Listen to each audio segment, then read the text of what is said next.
closet door. I'm here in my studio, aka Board Game Closet. I love this song. I'm worried we use it too much, but it's still a good song. Anyways, before diving into today's nugget of civics, I wanted to thank those of you who have donated to keep this bird in the air. We simply can't make the show without that tried and true public radio standby, listener donations. If you listen to the show and can support it, just go to civics101podcast.org and click donate, or just click the link in our show notes to give a gift in any amount. $5 a month as a sustaining member, it gets you a swanky new Civics 101 face mask. But whatever amount you can give, please know we are going to keep asking people smarter than us to answer your questions about how our country works. Thank you. Thank you. All right, here's the show. Civics 101 is supported in part by the Corporation for Public Broadcasting. For an ever so brief moment here at Civics 101, we had the pleasure and privilege of working with Tat Bellamy-Walker, our fellow here at the station. Now, Tat, of course, went and got himself a full-time job. Their gain is our great loss.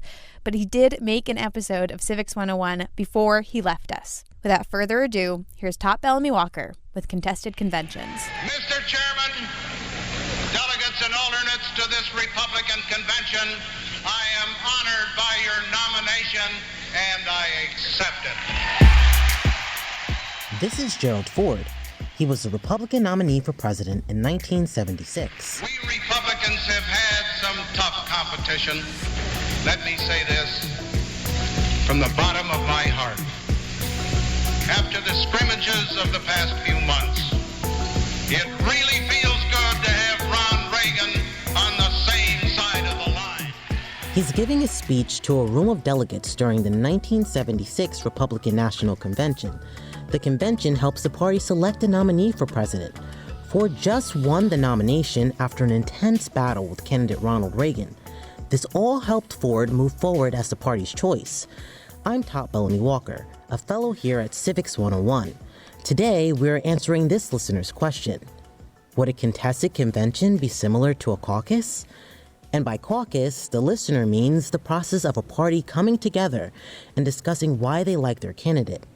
But before we do that, let's start with what conventions are. Conventions are to formally select the presidential candidate.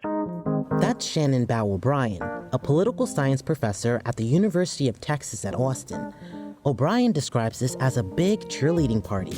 She says this is where delegates cast their votes with hopes of moving the candidate to the general election. It's like this giant rally to get everybody excited about the candidate, and the candidate gets to speak and put forward their agenda, and often the party platform for them is often created or finalized at the convention too, where the candidate will say, if you elect me, this is the list of stuff we're going to do. That's often managed at convention too. But then we have contested conventions. A contested convention happens when no candidate gets the majority of delegate votes during the state primaries. The one in 1976 was close for the Republicans, but Ford pulled out enough delegates to not force a contested convention.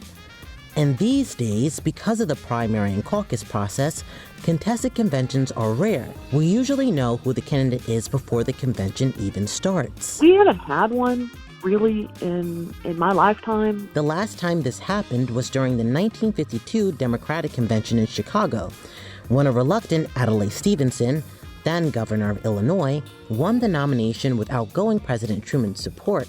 This was, in effect, like a caucus.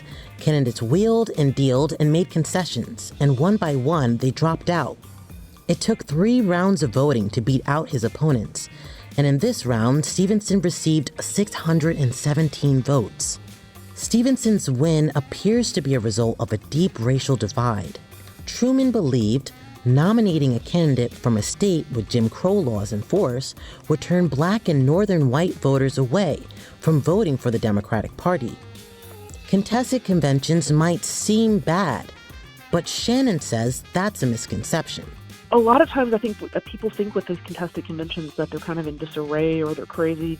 A lot of it just means the states are really divided, and the states have no one candidate did a good job of selling themselves across the state. So that's how a contested convention works.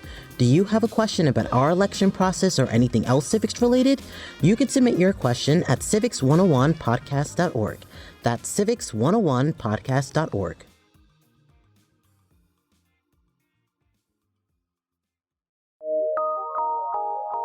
From PRX.